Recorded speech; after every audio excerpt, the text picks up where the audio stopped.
Agora, a FMZ faz uma conexão entre você e os assuntos da atualidade. Conexão. Em conexão com o mundo. Em conexão com você.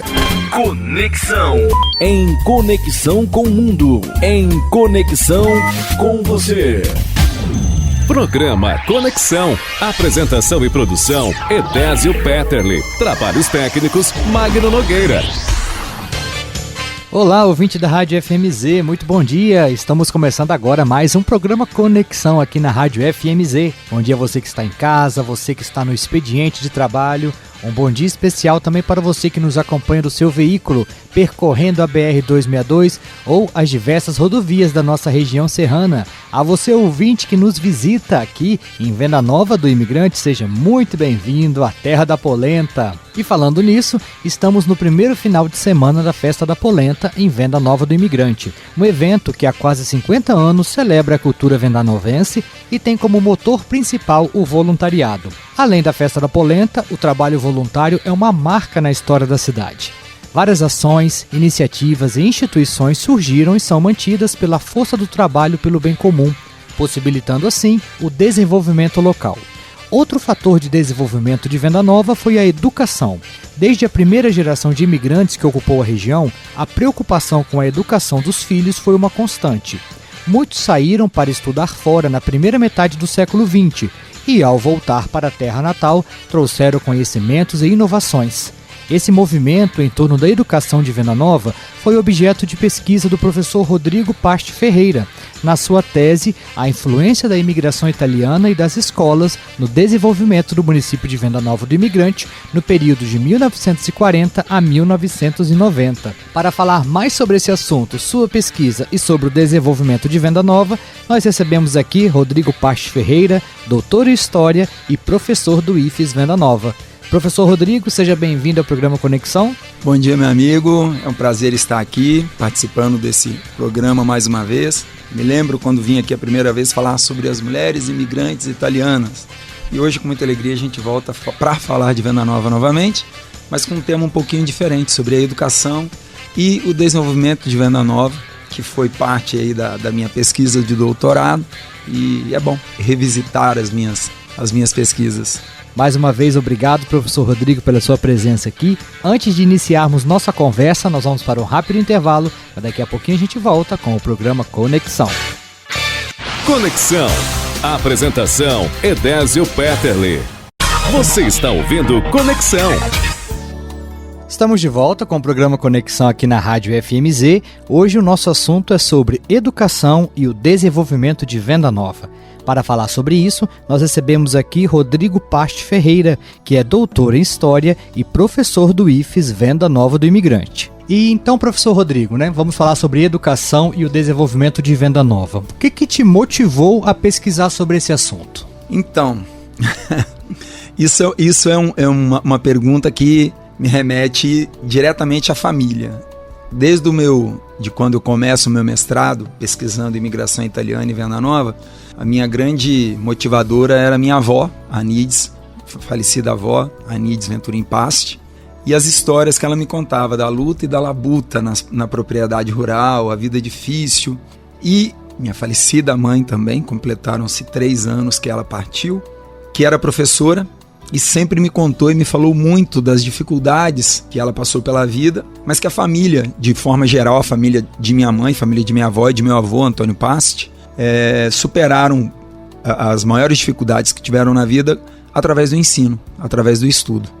Quando você escuta sua avó, uma senhora que trabalhou a vida inteira na roça, lado a lado com seu esposo, o Antônio, mãe de 9 filhos, destes 9 filhos criados na roça, carregando enxada, capinando, roçando, pegando café, colhendo arroz, feijão, desses 9 filhos, 8 estudaram e fizeram curso superior. Desses 8, 4 saíram para estudar fora do município de Venda Nova do Imigrante, buscando instituições de ensino religioso.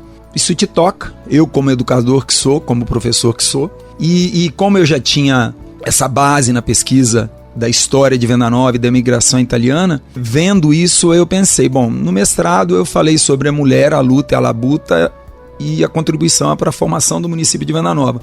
Um município que destoa um pouco na questão do desenvolvimento, da prosperidade, do valor que se dá à cultura de municípios ao redor.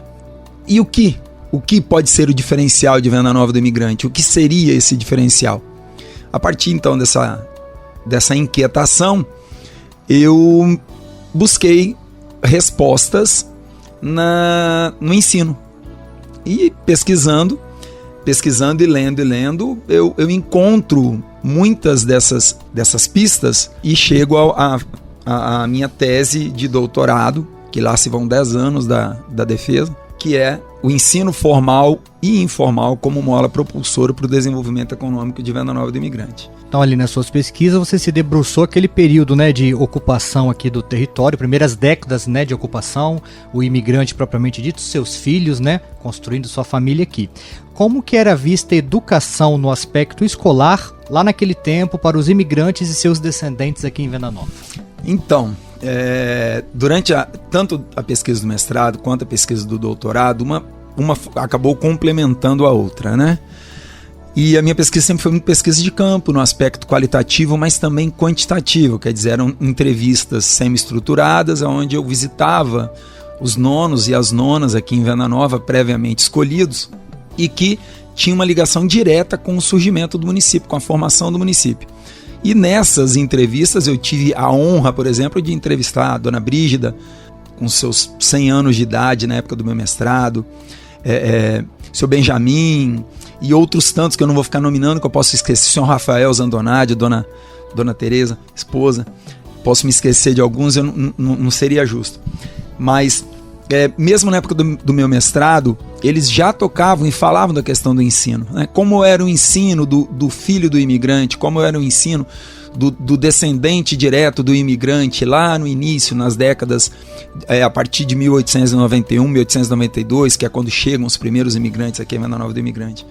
E era unânime, era aquela coisa, a educação ela era uma educação, num primeiro momento, a sistemática dentro de casa, você aprendia com a família, no dia a dia, com a vivência, e aos poucos começam a surgir pequenos núcleos escolares, escolas que muitas vezes, como aqui no caso de Venda Nova, que é uma característica do município, juntava-se, fazia-se um mutirão para construir a primeira escola, as escolas de primeiras letras. Então era uma coisa que assim, até os 7, 8 anos de idade você tinha aquela educação dentro de casa, a sistemática, do dia a dia. A partir dos 7, 8 anos de idade, os meninos muitas vezes iam para uma educação mais voltada para as atividades masculinas. As meninas continuavam com uma educação mais voltada, naquela época, para as atividades femininas. E você não tinha muitas escolas aqui dentro. Quando você tem, aqui em Venda Nova, em Conceição do Castelo, são as chamadas escolas primárias da época, o que hoje seria o equivalente para a gente ao Fundamental 1, até o 9º ano, né? Na minha época, 8ª série. E a partir daí ou você parava, se você não quisesse mais, você parava, ficava por isso mesmo, né? Estudava em casa, ou você tinha que sair. E aí começava uma outra luta, uma outra jornada de superação, porque você não tem escolas próximas a Venda Nova, mais próxima seria Conceição, que Venda Nova pertencia a Conceição até então, ou você tinha que sair um pouco mais longe, mais próximo, a Fazenda do Centro, em Castelo, a 35 quilômetros. Então você vai, e é uma escola religiosa, que você vai ter que passar o ano ali.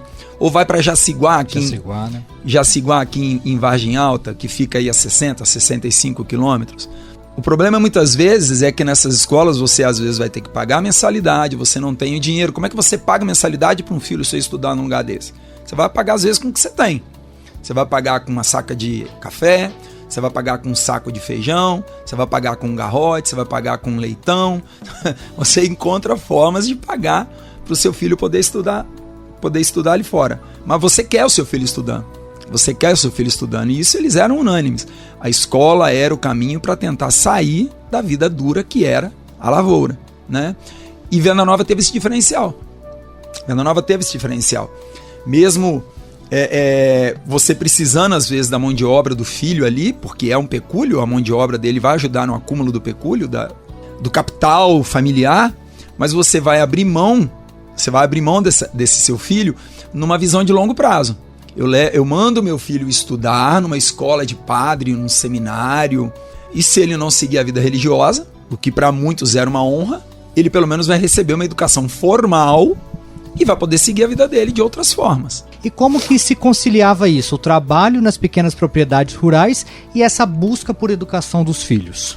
Então, aí vem um outro diferencial que eu gosto sempre de destacar sobre a região de Venda Nova, e isso daí os livros, os documentos comprovam. Venda Nova ela tem uma diferença em relação a municípios vizinhos. Conceição, Brejetuba, Afonso Cláudio, Castelo. Um diferencial muito grande que você tem em Venda Nova. Venda Nova, predominantemente, ela é formada por minifúndios, pequenas propriedades. Venda Nova dificilmente você vai encontrar, talvez nos dias de hoje com muito mais facilidade, mas você vai encontrar grandes áreas controladas por um único indivíduo. Latifúndios, como a gente chama dentro de uma sala de aula. Você não encontra latifúndios em Venda Nova do Imigrante.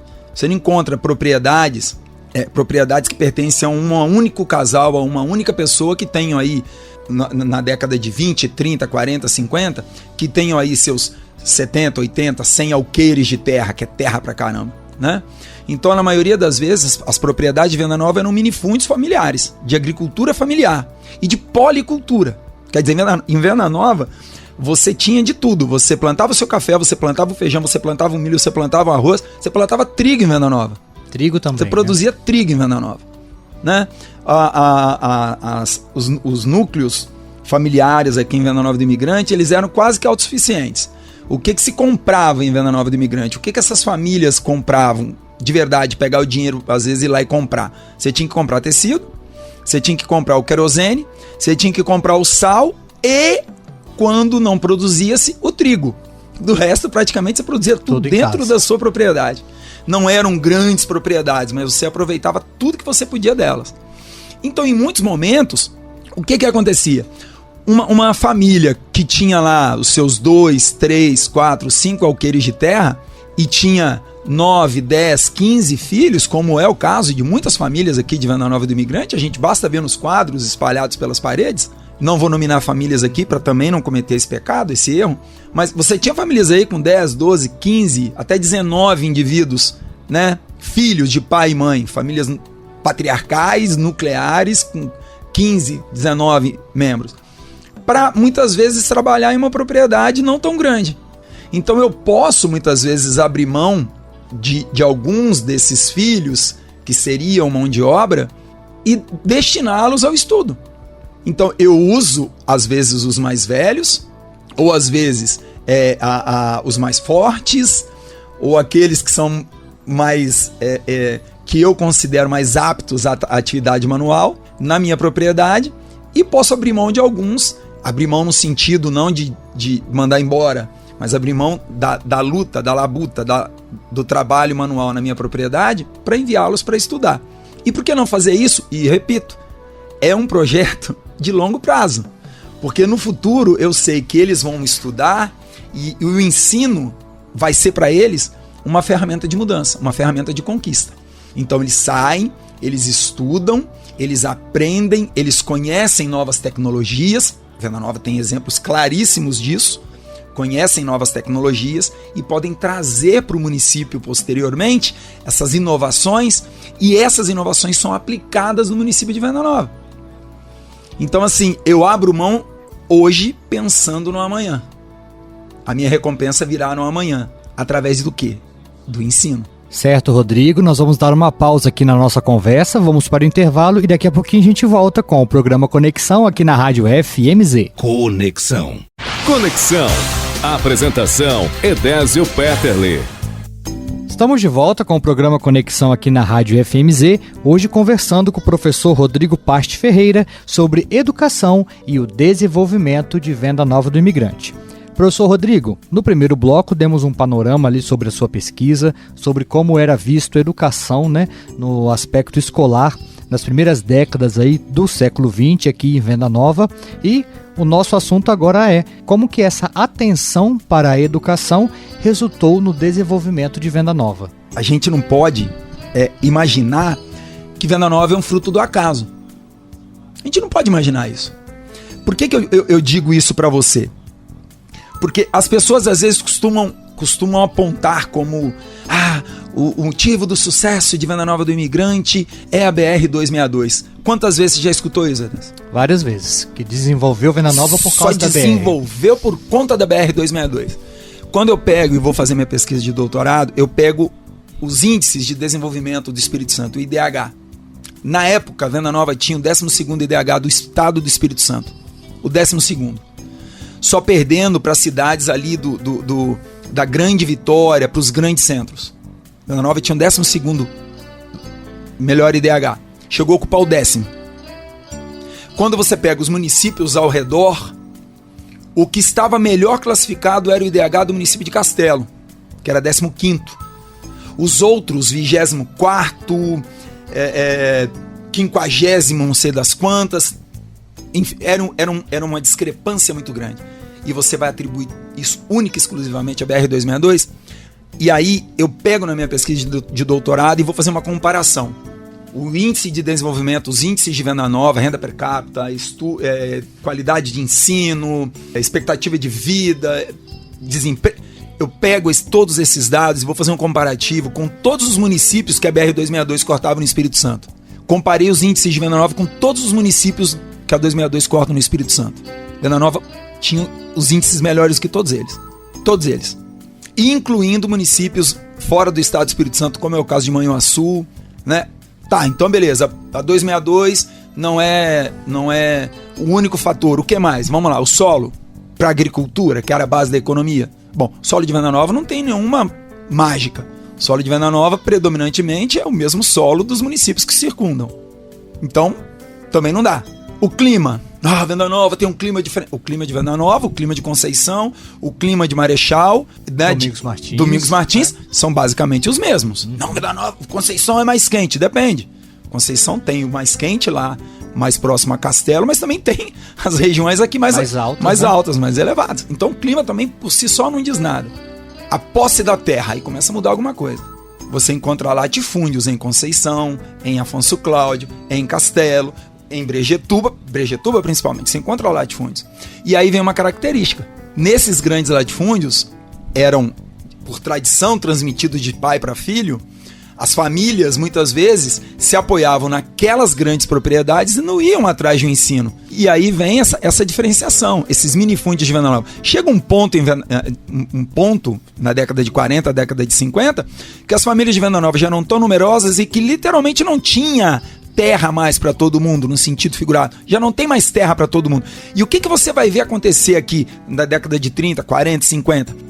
Filhos de Venda Nova começam a sair de Venda Nova. As famílias juntam pecúlio, juntam um certo capital e começam a comprar terras fora de Venda Nova para os seus filhos. Em outros estados, outros estados e para o norte do estado. Marilândia, Jaciguá, Jaguaré, né? Colatina. Por isso que você tem cidades no norte do Espírito Santo, São Gabriel da Palha, que são cidades que muitas vezes são fundadas, se desenvolvem através dos filhos de Venda Nova.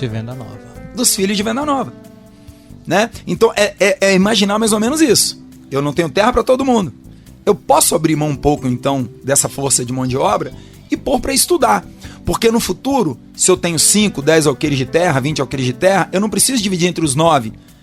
Eu coloco 5 para estudar lá fora, eles vão buscar uma outra fonte de renda para eles, e como na época ainda existia muito disso, né, principalmente para as mulheres, eu posso pegar essa terra e dividir entre menos filhos, porque outros vão ter outras fontes. Para realizar essa pesquisa, Rodrigo, quais foram os seus métodos, quais foram suas estratégias, as fontes de informação que você utilizou? Como que foi essa colheita aí de informações? De dados.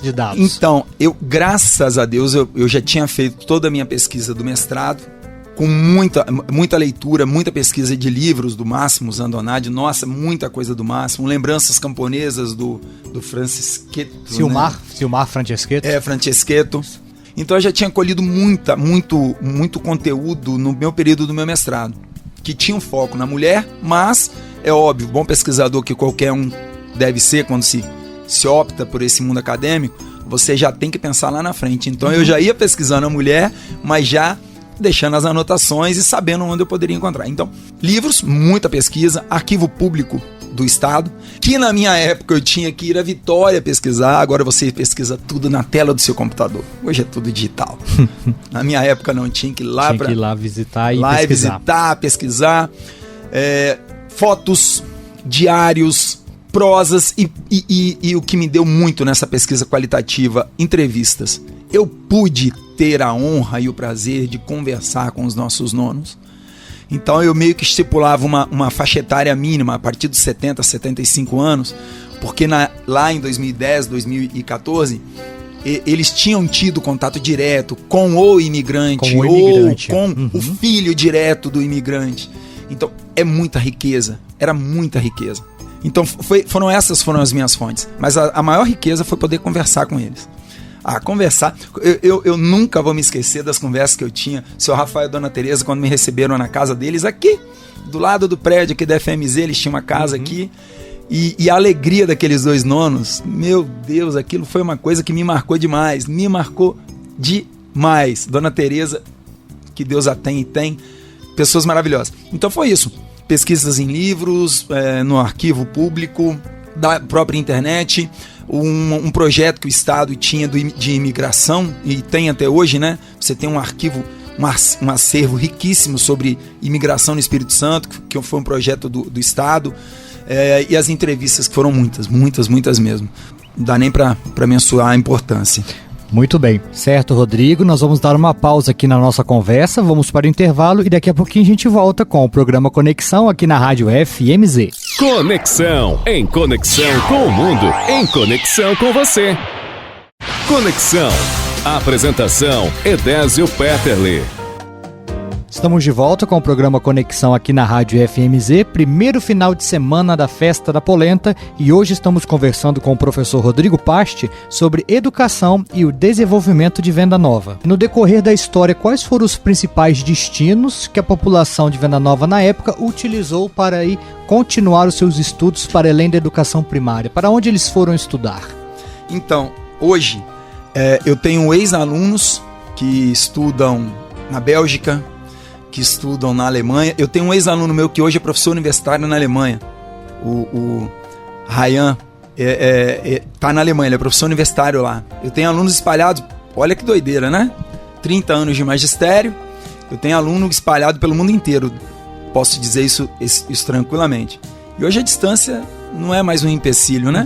Mas antigamente, quando você gastava até 2 dias a cavalo, dependendo da época do ano, para você chegar em Castelo, o fato de você estudar na Fazenda do Centro, que é aqui, a 30 quilômetros mais ou menos de Venda Nova do Imigrante, já era uma tarefa de Sísifo, né? Dificílimo. Então você busca Fazenda do Centro, você busca aqui Jaciguá, em Vargem Alta, que a gente já comentou, que está a 63 quilômetros. Só que você não para por aqui, você vai estudar em Marilândia, que fica aí a cerca de 190 quilômetros de Venda Nova. Você vai estudar em Vitória, capital, 120 quilômetros de Venda Nova. Mas às vezes são pagas e você não tem dinheiro para pagar. E aí você vai enviar para alguma escola de padre, para algum seminário. Se você tem uma condição um pouco melhor, a partir da década de 60, da década de 70, você manda o seu filho estudar em Vitória. Você vai pagar uma escola privada, um salesiano, que era o Sacré-Cœur em Vitória, o Colégio Nacional em Vitória na década de 70, 80, 90, né, que era famosíssimo. Só depois vai vir Darwin, vai vir... Mas esses vão ser os destinos, né? Mas tudo vai depender do seu bolso. E, na grande maioria, colégios religiosos, né? A esmagadora maioria, colégios religiosos. E aí é um ponto super interessante. Como a igreja, ela vai ter essa influência na vida privada, né? E na vida social de Venda Nova do Imigrante. E a gente vê isso até os dias de hoje. Sim. Essa questão da religiosidade, ela é muito enraizada em Venda Nova. A todo movimento que você faz aqui em Venda Nova, a igreja ela sempre vai estar presente. Num passado, predominantemente a igreja católica. Hoje, você tem a presença, a participação de outros segmentos religiosos também. Não só a católica, mas também outras igrejas aqui dentro. E essa população que saiu de Venda Nova para estudar, ela voltou para cá? Então, é um outro ponto que a gente tem que destacar. Muitos voltam, muitos vão voltar. E quando eles voltam com ideias novas, com conhecimentos novos, e vão implementar isso aqui em Venda Nova, em consenso com a família, né? Então você tem aqueles que voltam e aplicam o que aprenderam lá fora aqui dentro. Como, por exemplo, cultivo do café em curva de nível. Venda Nova foi um dos primeiros lugares da região a plantar café em curva de nível. Aprenderam isso aonde? Nas escolas. Né? Conversava na época com o Sossai aqui de Venda Nova, ele falando, primeira lavoura que foi plantada com curva de nível aqui na região saiu aqui de Venda Nova. É um conhecimento que você traz, você melhora a produtividade, você melhora o produto que você vai produzir. Ou seja, gera uma renda maior. Gera uma renda maior, melhora a situação de sua família. Então isso tudo influencia. E os que não voltam diretamente, eu não vou nem dizer, os que voltam e viram advogados em Venda Nova do Imigrante, viram dentistas em Venda Nova do Imigrante, enfermeiras em Venda Nova do Imigrante, médicos em Venda Nova. Quantos filhos de Venda Nova do Imigrante eram médicos e que são de Venda Nova, que são filhos de Venda Nova e se tornaram médicos? Quantos filhos de Venda Nova nasceram aqui, se tornaram advogados e voltaram para cá? Nossa, a história está repleta aqui dentro do município, né? Então, quando você não volta para aplicar diretamente no município aquilo que você aprendeu lá fora, você traz, mesmo que você fique em Vitória, mas a grande parte das vezes você compartilha o seu conhecimento com quem está aqui. Você traz a ideia no baile dos universitários, que a galera vinha do estado inteiro pro baile do universitário. E nesse baile do universitário, você vai falar de quê? Você vai falar da sua vida. E você vai propor projetos. Você vai apresentar ideias, sonhos. E quantos destes sonhos não se tornaram realidade aqui em Venda Nova? Porque alguém que sai, aprende, conhece o mundo, poxa, deu certo lá. Será que não pode dar certo na minha terra? E vão abraçar esse sonho e torná-lo realidade. Essa é a história de Venda Nova. Sonhos que viram realidade. Sonhos que se sonham individual, que se juntam e se tornam realidade. Não é aquele ditado? Sonho que se sonha só é sonho. Sonho que se sonha junto vira realidade. Né? É. E a gente pode pontuar então, o Rodrigo, que esse movimento educacional ele contribuiu de fato para o desenvolvimento da cidade, chegar no nível que é hoje, mas também no nível dos últimos anos, das últimas décadas, né? Eu não tenho dúvida. Eu tô me lembrando aqui agora, eu falei da curva de nível. Olha que coisa interessante em Venda Nova. A gente sabe que a história de Venda Nova é baseada no voluntariado. Exemplo máximo disso está aqui. A Festa da Polenta. Que é um dos eventos que eu me atrevo a dizer que talvez que tenha a maior proporção de voluntários do estado do Brasil, né? Porque tudo é feito através do voluntariado. Quantas outras instituições são beneficiadas com, por exemplo, o que se consegue da Festa da Polenta e que também são de voluntários? A história de Venda Nova é baseada no voluntariado. Os nossos, eu digo nossos porque minha família por parte de mãe é de Venda Nova, então os nossos antepassados, quando tinham que abrir uma estrada, eles se juntavam em voluntariados para abrir uma estrada. Certo? Sim. Se você quer construir uma escola, eles se juntavam voluntários e construíam aquela escola. Se uma família passava necessidade, um nono caiu de cama e o café dele tá para pegar lá na propriedade, a nona não dá conta sozinha, os filhos são pequenos, vamos fazer um mutirão e vamos pegar o Essa é a história de Venda Nova. Tem seus defeitos? Óbvio que tem, qualquer lugar vai ter seus defeitos, mas a gente tem que dar valor a isso. E se juntam em prol da comunidade. Venda Nova é um município assim. Em prol da comunidade, aquele que não gosta de você, ele se une a você para ajudar o município. Isso. As minhas questões pessoais não vão interferir no progresso e no que eu quero de melhor para o meu município. A história de Venda Nova é essa. Venda Nova do Imigrante, final da década de 40, início da década de 50, vai ter uma cooperativa de café. Tá bom, beleza, uma cooperativa. E é massa, porque é a história de Venda Nova também. A gente tá vendo aí agora o Sicredi chegando agora e o Sicredi já chegando com a força que tá, né? Que é uma cooperativa. E Venda Nova tem vários outros exemplos de cooperativas de absoluto sucesso. Mas por que eu tô dizendo a do café? Final da década de 40 e década de 50, a Venda Nova tem uma cooperativa de café que, de toda a região, na década de 50, ela já praticava o café despolpado. Então eles já despolpavam o café na década de 50 em Venda Nova, através dessa cooperativa. Ela não nasce do nada, ela vem de uma ideia de alguém que sai para estudar e traz a ideia para cá, montam essa cooperativa, fundam essa cooperativa, o Máximo conta isso nos seus livros, fundam essa cooperativa, começam a despolpar o café, levam para vender esse café em Vitória, porque era um café despolpado e tinha uma qualidade melhor, conseguia um preço melhor em Vitória e automaticamente o valor arrecadado a mais nesse café lá em Vitória, ele vai ser revertido para o desenvolvimento e crescimento do município. Então assim, tudo através de quê? Dessa visão, dessa busca pelo ensino, dessa busca pela educação. A história da humanidade é assim. E eu acho que Venda Nova ele conseguiu conciliar o espírito de luta, de labuta do imigrante, da mulher, vamos dar voz a elas também, né? Junto a uma região fértil, a um povo que queria trabalhar, a ideias de uma visão de futuro, de que podia dar certo e se tornou o que é hoje. E eu acho interessante, a gente pode até voltar um pouquinho, Rodrigo, que, né, esse espírito assim de busca do melhor, né, de inovar, ele vem na própria ocupação de Venda Nova, porque o imigrante não chegou da Itália aqui, né? Ele não chegou aqui. Ele foi para outro lugar e nesse outro lugar que não tinham as condições ideais, houve esse movimento de não se contentar com aquilo e buscar. Exatamente. Os primeiros imigrantes da história do Brasil, eles chegam pelo Espírito Santo. Eu já visto que amanhã, inclusive, vou para lá, que domingo vou participar de um passeio ciclístico em Santa Teresa, que é considerada a primeira cidade fundada por imigrantes italianos, né? Do Brasil e para alguns da América Latina inteira. Então, começa por aí. Eles começam a chegar a partir da década de 1870. Os primeiros a chegarem em Venda Nova, e aí os autores variam, porque para alguns é 1891, para outros 1892, para uns foi da família Altué, para outros da família Venturim, mas enfim, eles não vêm direto a Venda Nova.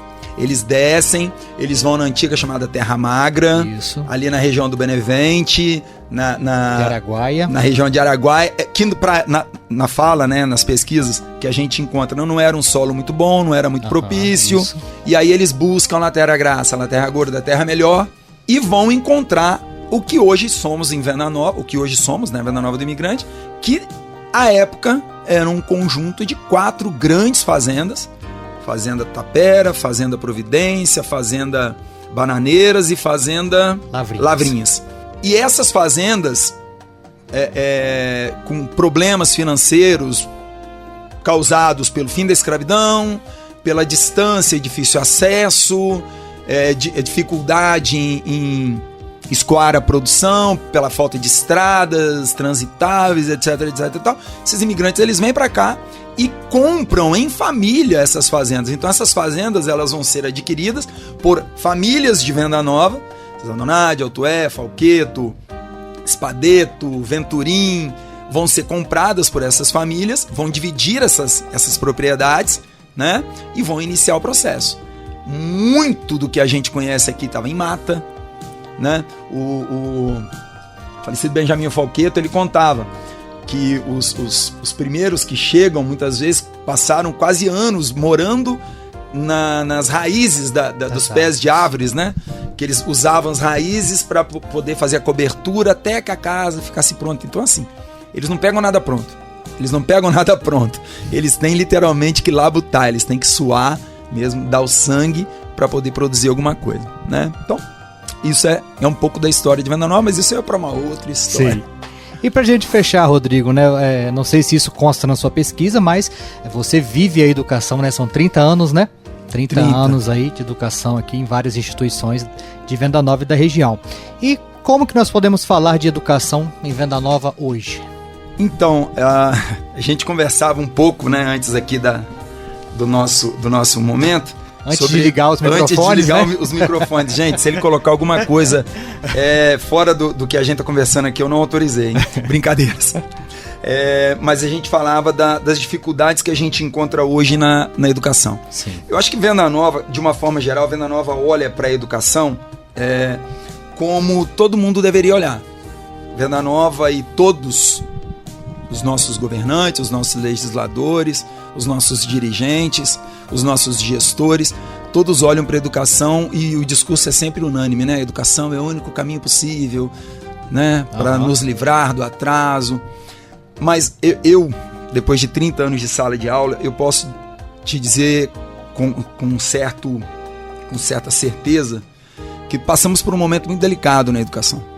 Muito delicado na educação. Hoje, inclusive, eu tive essa conversa com alguns amigos e com você, inclusive, aqui dentro, que hoje o local onde os nossos alunos deveriam mais ler e escrever, hoje, é um dos locais que talvez eles menos leiam e menos escrevem.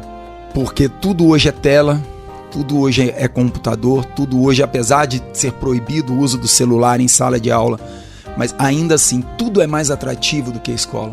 Sim. Tudo é mais atrativo do que a escola, né? Então eu acho que a gente está chegando num momento crítico, que a gente vai ter que tomar uma decisão. Qual a escola, qual a educação que nós queremos? Como Venda Nova olha o ensino hoje? Olha como todos devem olhar, com respeito, com esperança. Mas a gente, além do respeito e da esperança, a gente tem que olhar o ensino e a escola como realmente um local de mudança e acreditar nessa mudança. O povo de Venda Nova é um povo que, quando abraça uma causa, a causa dá certo. A causa acontece. A causa acontece. Vamos abraçar a educação, de verdade. Conexão.